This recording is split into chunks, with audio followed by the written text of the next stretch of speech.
I don't know where inspiration for you comes from, but inspiration for me comes from all kinds of places. Places I read, things I read about, books that I'm reading, podcasts that I'm listening to. I may see a sentence in passing. I wrote my entire capstone project for my master's degree based on one sentence in one book, and it made it nearly impossible. My instructor was very frustrated with me pretty much through the whole process because she's like, how can you construct it around one sentence? And I was like, it inspired me. I thought it was a good question. She didn't feel the same way. This series that we're in, we're calling it a Skeptics Christmas. I was listening to a podcast a little bit ago, and the interviewer was interviewing a pastor from Vancouver, Canada, who grew up an atheist. And eventually came to faith, and eventually felt the call to plant a church there in Vancouver, and it's a thriving church there. But he came out of this atheistic household. He tells a story in the beginning of his book, The Problem of God. He tells this story about how his dad was so atheistic and so against the church that when he named his first son Matthew, he didn't want him to be confused with the Matthew of the Bible, so only put one T in his name. So he's Matthew with one T.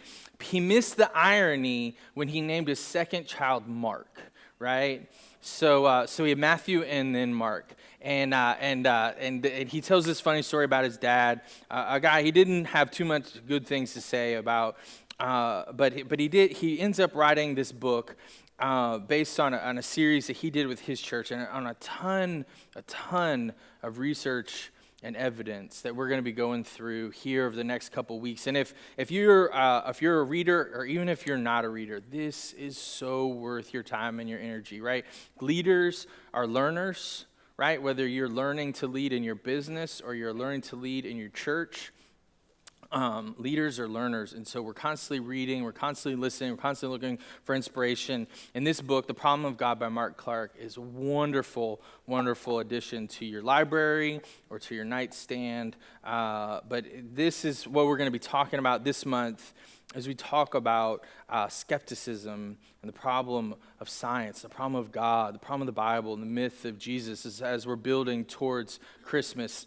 The reason why we're asking these questions, the reason why we want to wrestle through this content is because in this month, more people are willing and open to have this kind of conversation. You know, they may not say Christmas tree out loud, but in their head, they know that's what it is. They associate this time with religion and spirituality.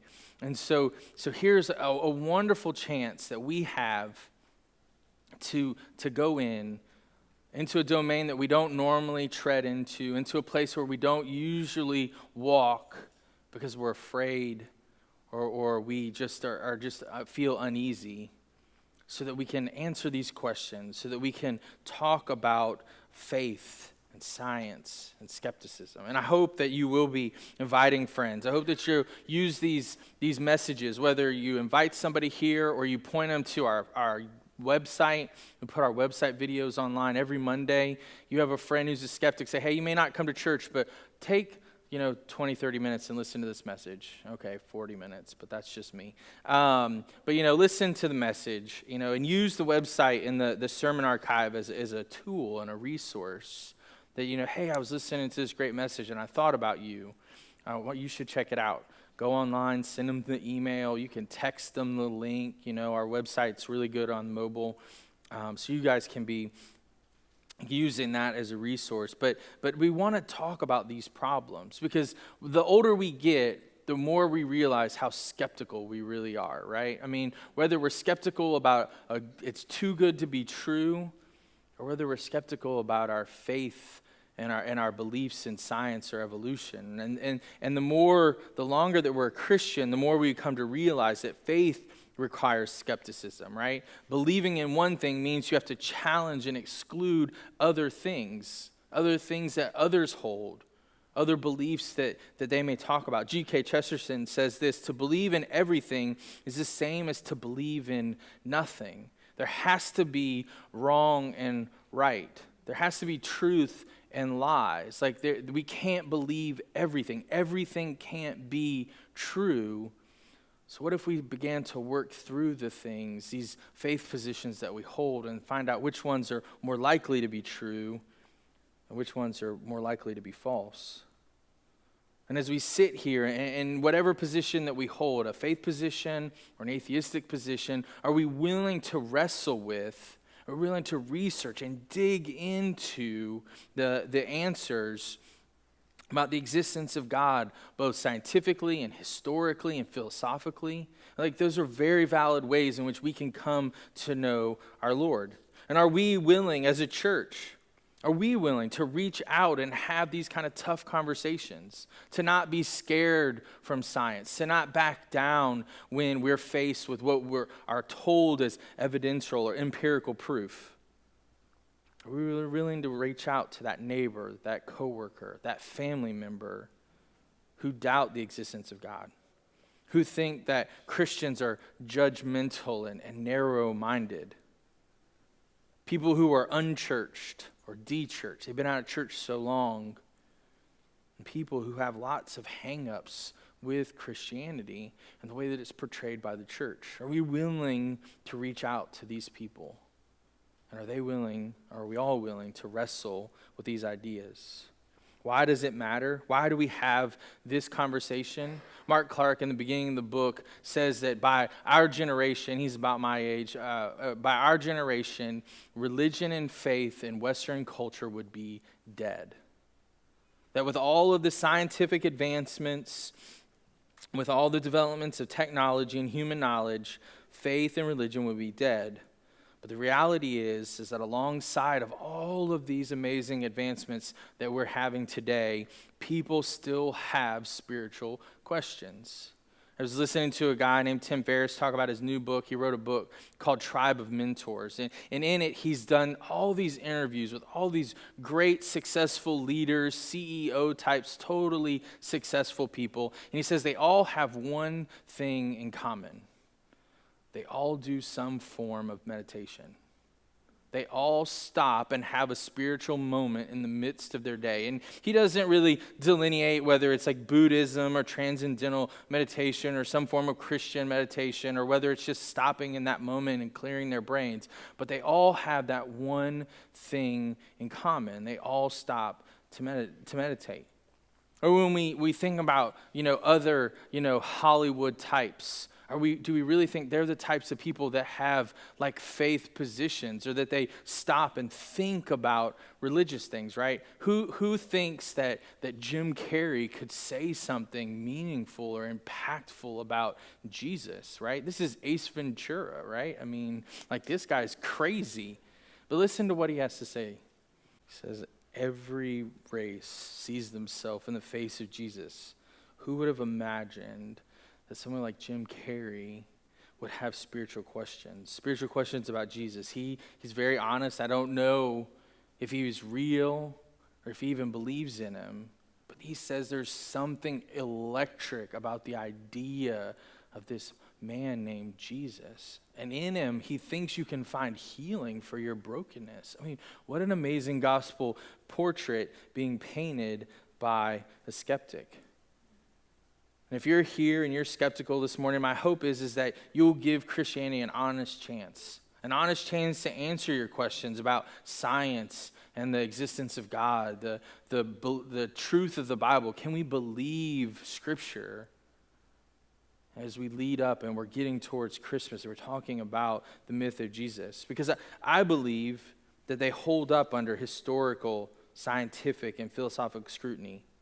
And my hope is that you'll find that these messages present Christianity as a rational and distinct views about origins and meanings and destiny above other worldviews, above other religion, and even above secular thoughts.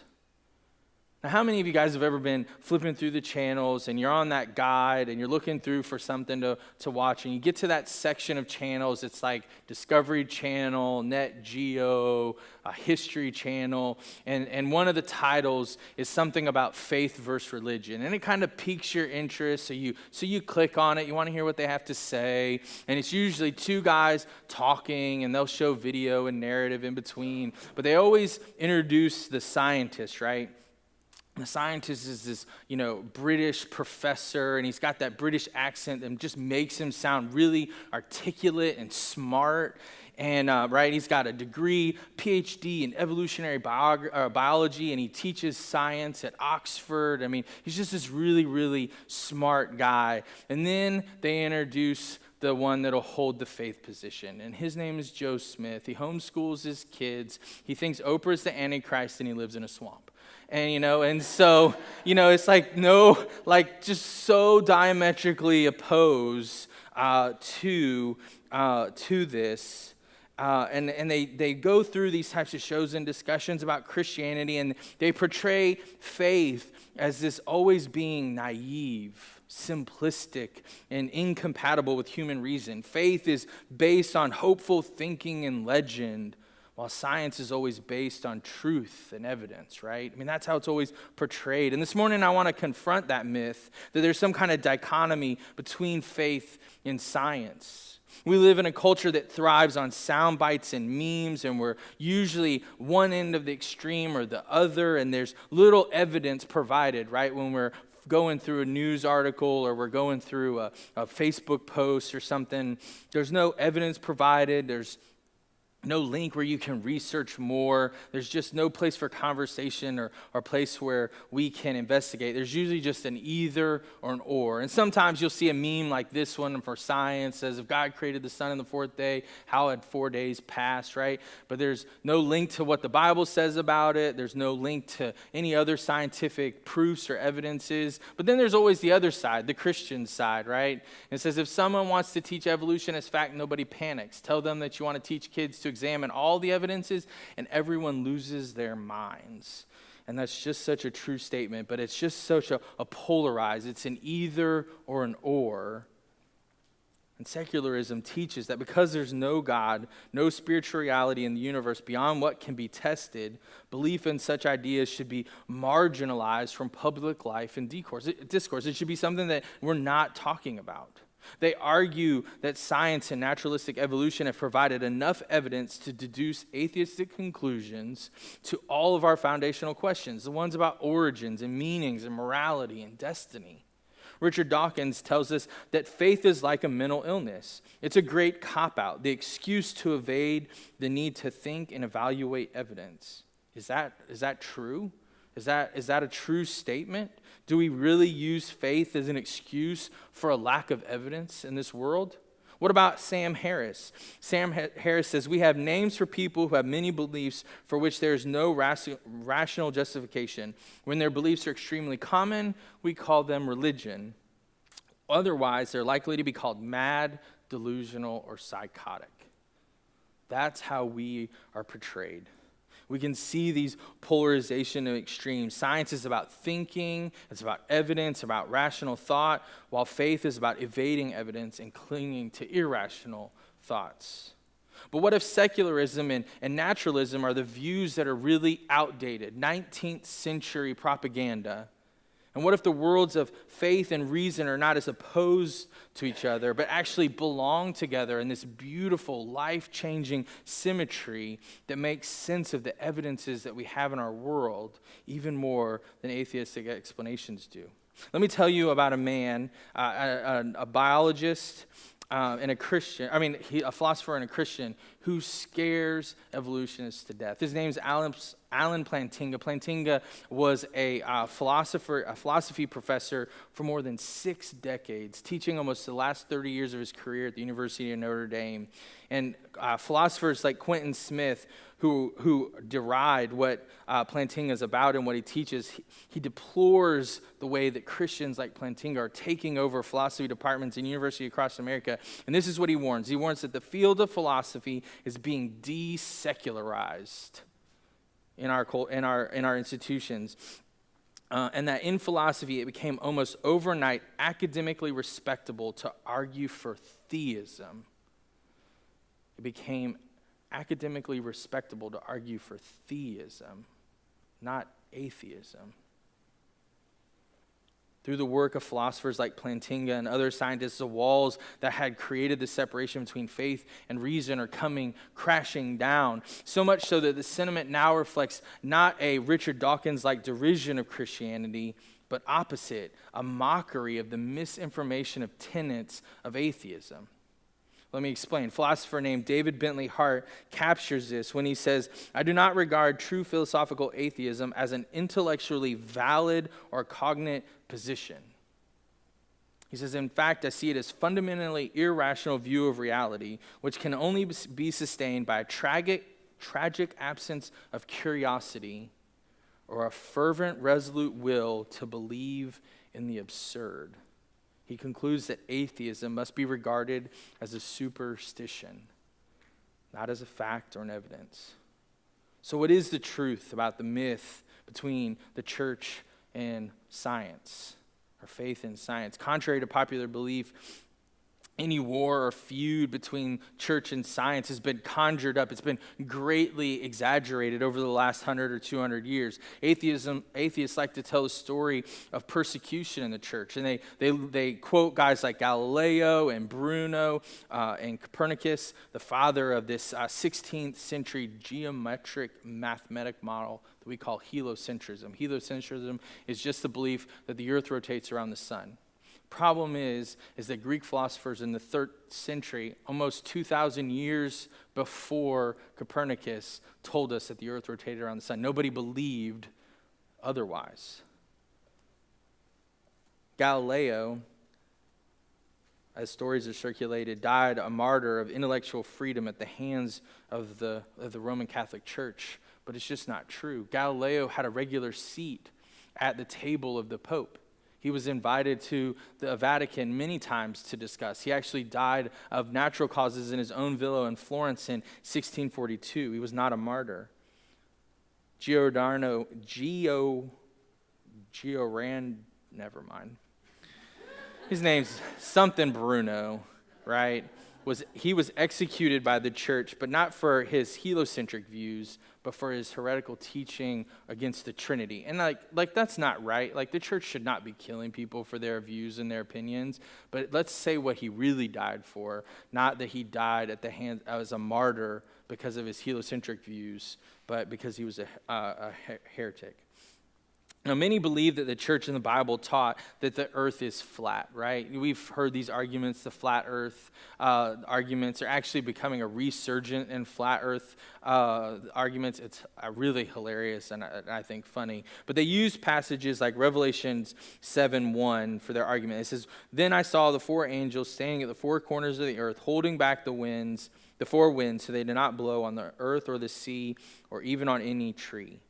Right? And so here we see an image. The apostle John is trying to create this image for us to see. And so he lays the earth out like a map, and he says 4 corners. And they say, "See, that you guys believe that in a flat earth." Well, it's an idiom, right? The Bible uses lots of different types of figurative languages to explain itself. And we do the same things, right? When we say, "He sure is head over heels for her," like, we don't ever expect a guy to do a handstand, right?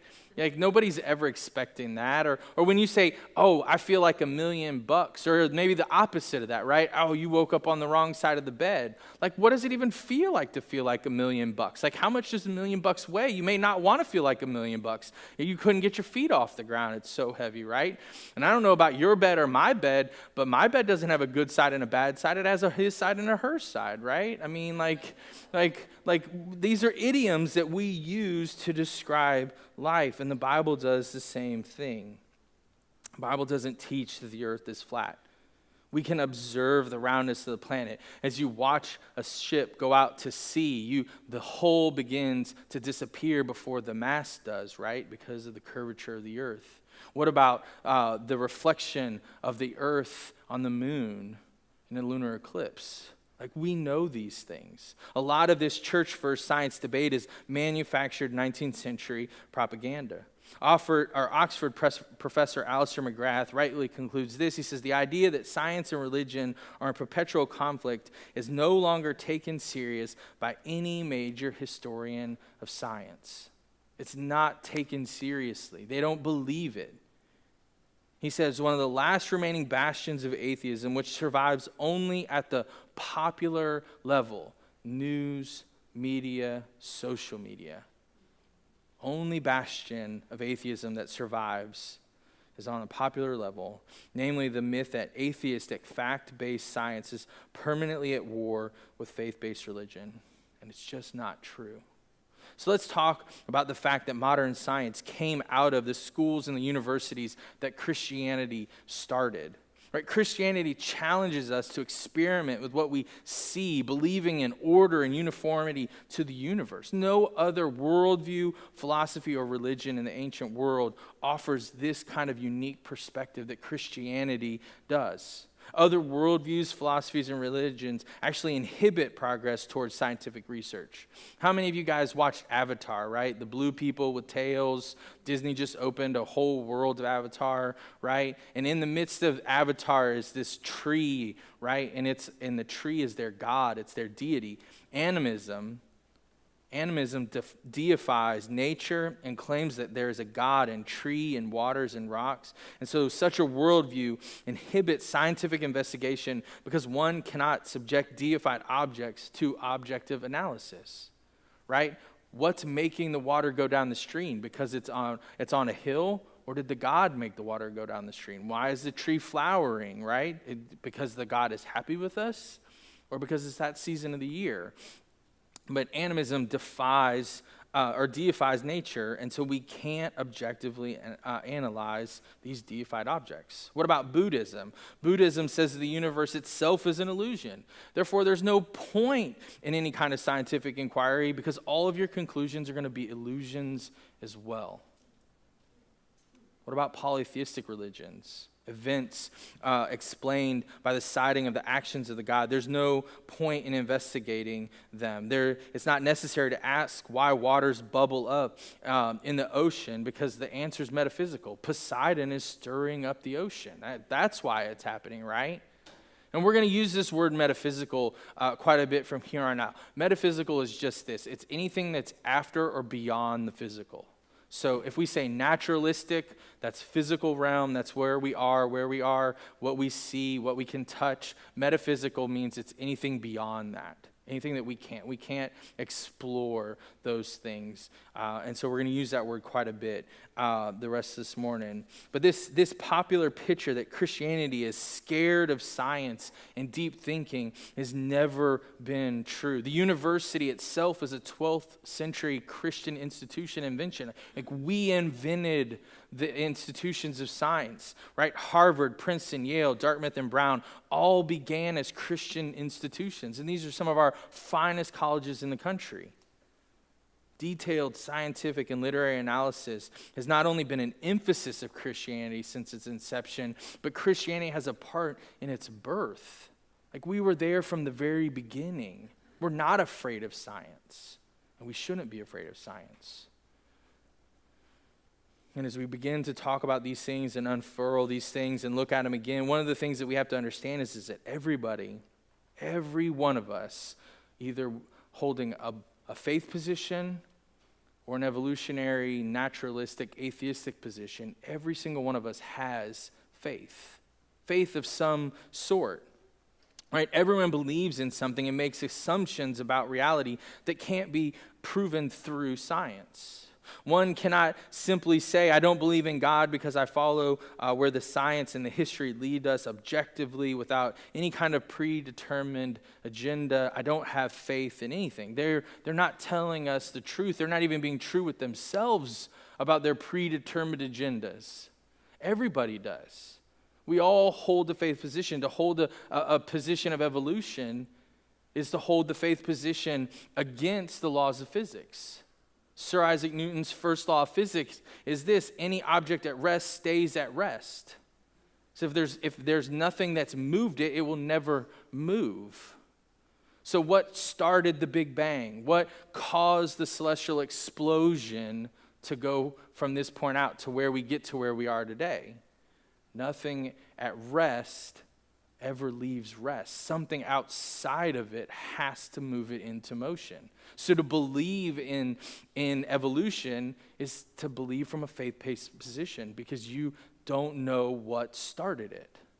They don't know where it came from, right? To believe that the universe exploded without an object forth takes more belief and more faith than to believe in a God that was outside of space and time to start the whole process.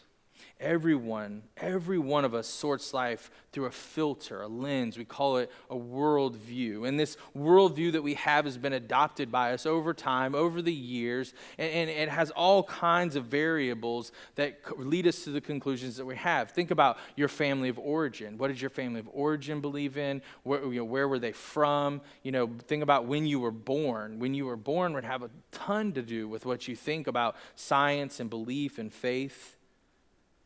What about your education, where you went to school, and the media that we consume that tells us what to believe and what's right and what's wrong versus evidence?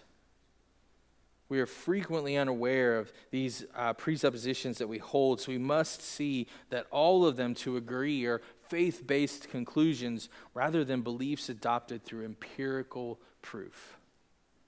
I was listening to a story about this nurse. She worked in a hospital. She was a Christian, and she worked for this doctor who made it a point and a habit to tell her all the time how the hospital was a secularistic institution and that her faith played no role in the care of her patients. Constantly told this. And then one day, they were all standing together, all these doctors, all these nurses, they're all standing together, and they're talking about a patient on life support.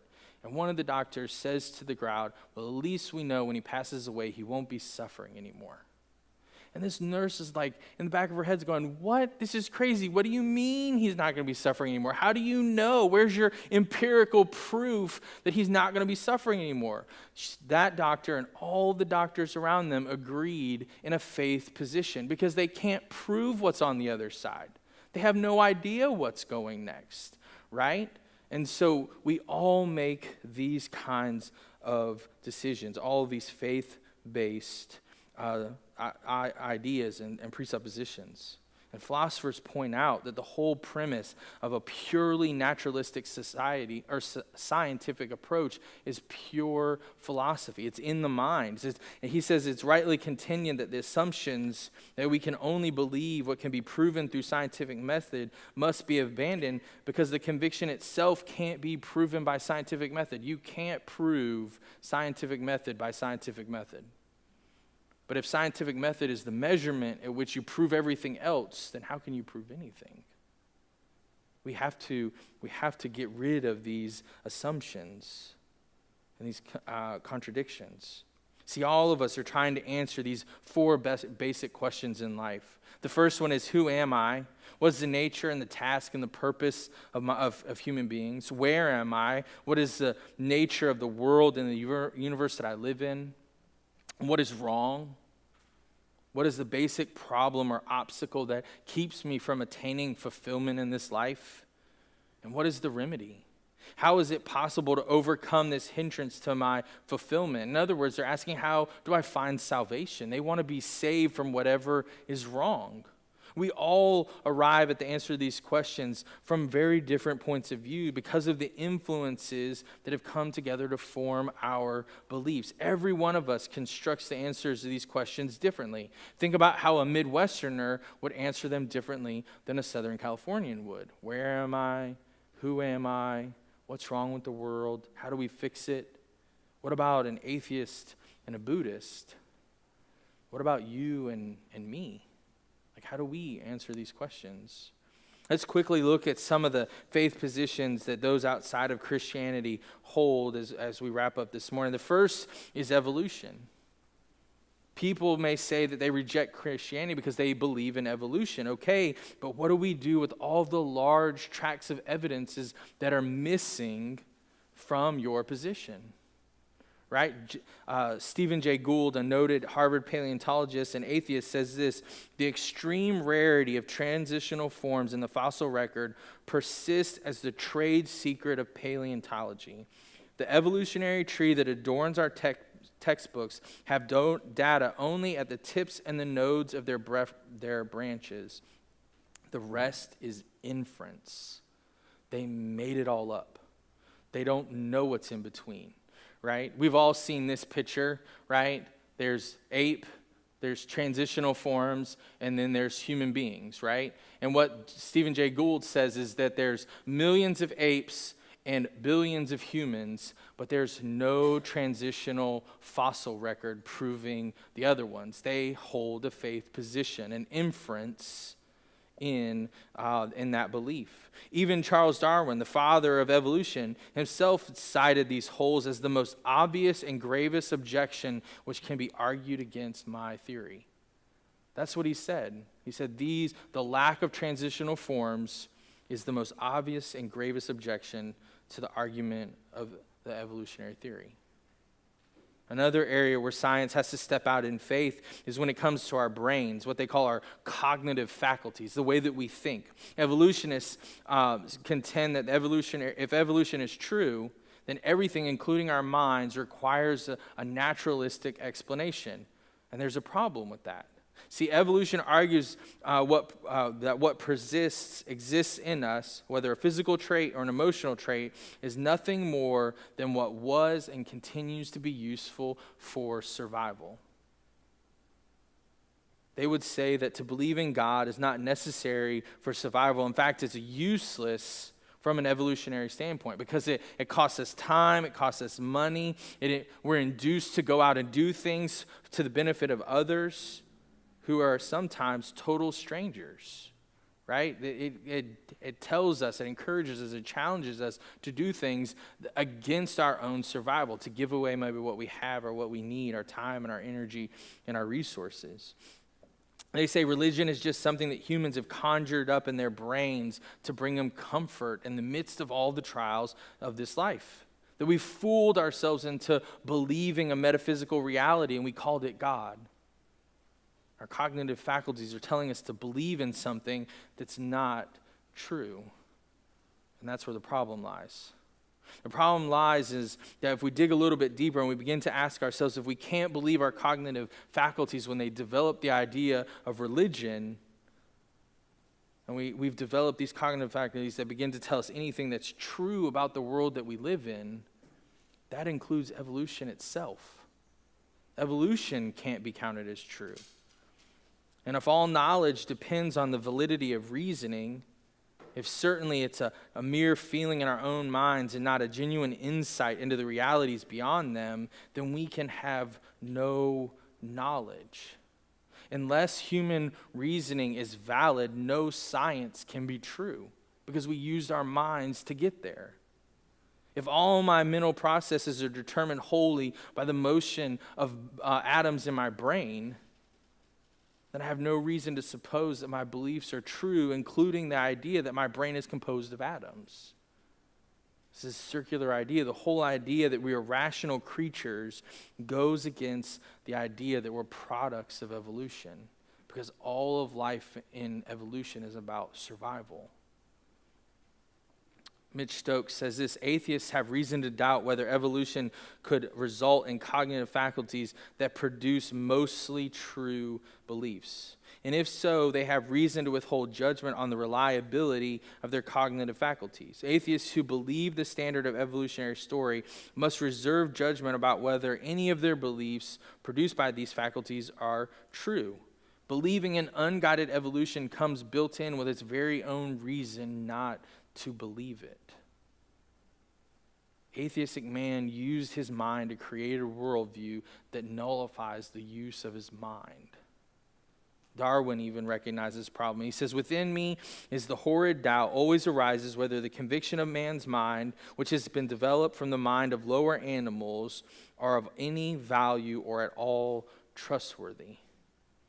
Even him acknowledging that is to say that his mind, coming from a lower animal, could produce that statement in and of itself. So why are we talking about this? As I mentioned earlier in the beginning, a generation ago, people believed that the deeper we delved into the science of, or the study of cosmology and biology and other disciplines, the more secularized the world would become. But we see that that's just not the truth. the more educated we are becoming, it's not that we're becoming less likely to believe in God, it's because we should be driven to believe more in God. The more deeper we dive into science, the more we have to believe in God. If you think back, maybe you remember watching the TV series when it was first on television. Maybe you've watched the reruns throughout the years. But in the 1960s, when Star Trek came out, right, and they would boldly go, off into space, and you think about the cultures and the civilizations that they encountered. They never encountered spiritual or religious people. Because they believed in that moment, as they were writing the scripts, that the further we got into science, the further we got into understanding it, there would be no faith. There'd be no room for it because we've totally disproven faith and science and the existence of God. But when you compare that with just 20, 30 years later, when Star Trek The Next Generation comes out, and when Star Trek The Next Generation comes out, even people on the crew are spiritual and religious. And the people that they encounter have religions and are spiritually minded people. What changed? The more we dived into science, the more we realized that we could believe in God. Alan Rex Sandage, an observational cosmologist, has said this. He said, it's my science that drove me to the conclusion that the world is much more complicated than can be explained by science. So here's a guy who looks through a really large telescope into the utter darkness of space. And he says, it is my science that drove me to the conclusion that the world is much more complicated than can be explained by science. There's something else out there. Theologian Nestle Newbin, he agrees. He says, the correlation between academic life and irreligion is much higher in the social sciences and in humanity than it is among the natural sciences, such as physics, chemistry, and biology. In my household, that's true. My wife holds 2 degrees in biology, undergrad, and a graduate degree in biology. And the more that she dived into molecular biology, the more she came to see the hand of God in those cells. Atomic physicists are much more likely to believe in God, he says, than sociologists.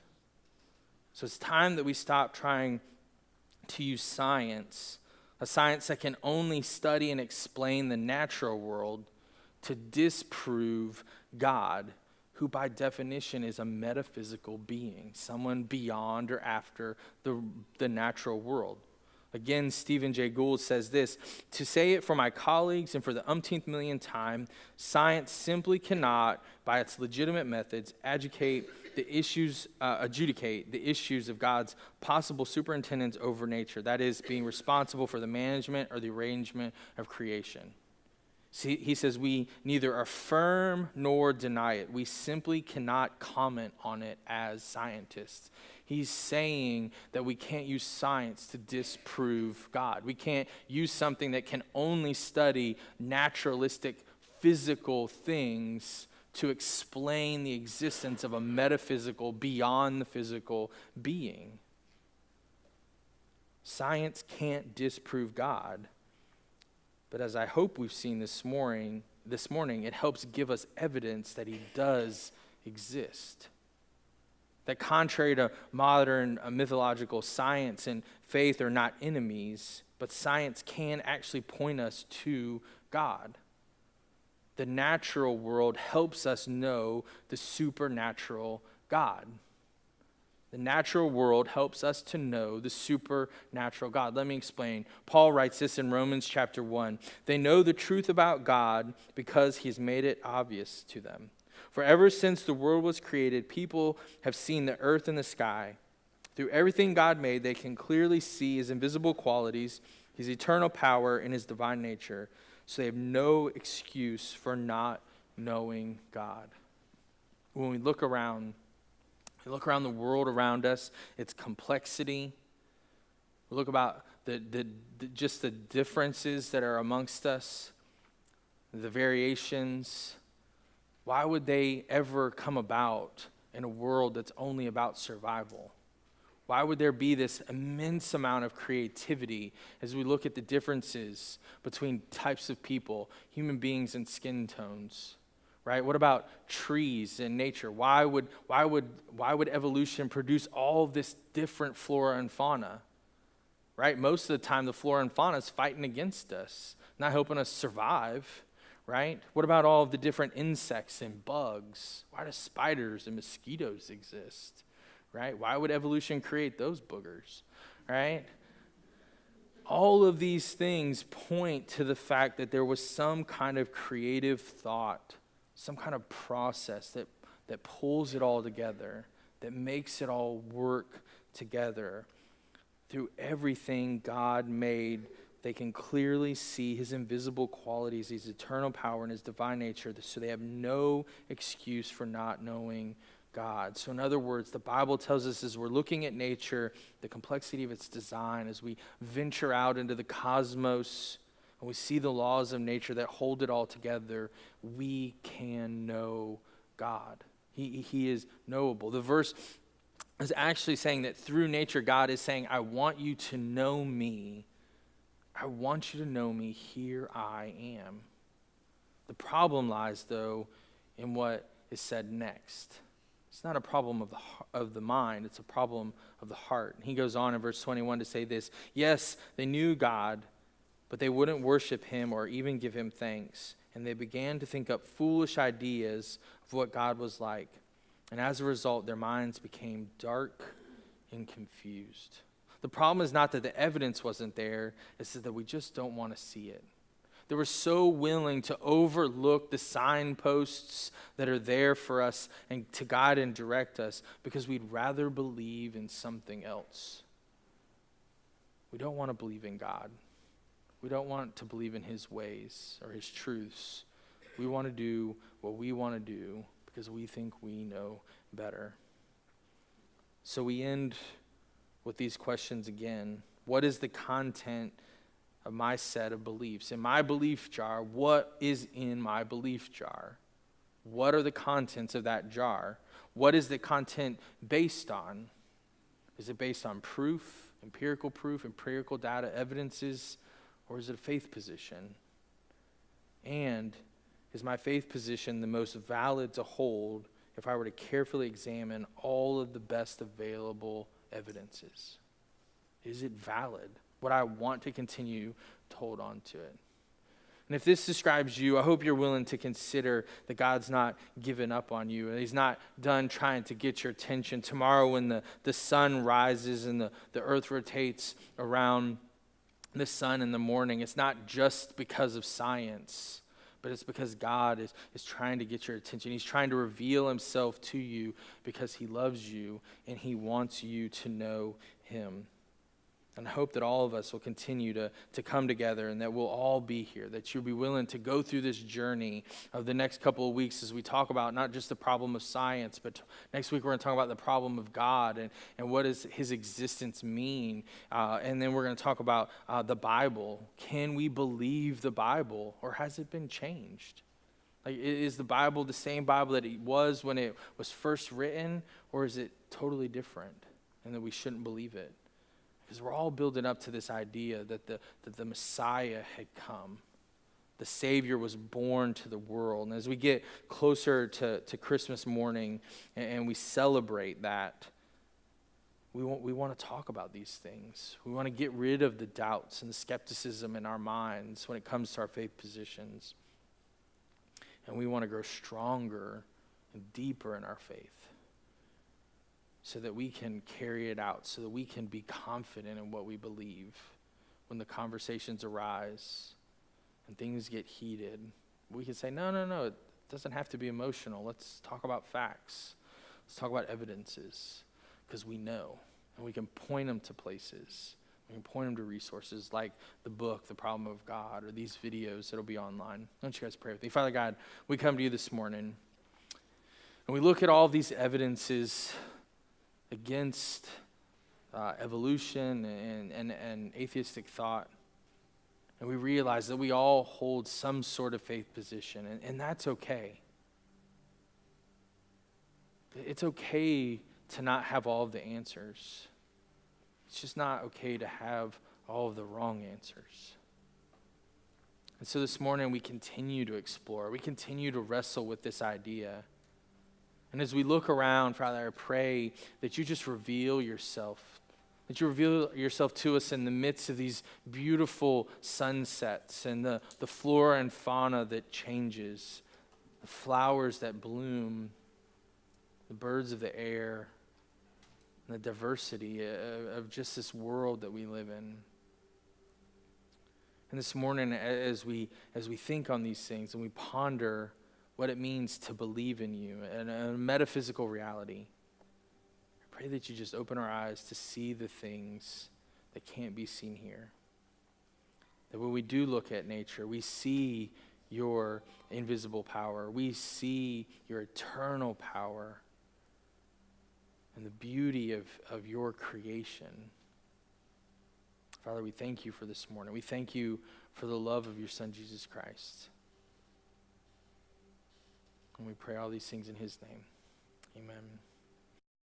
Amen.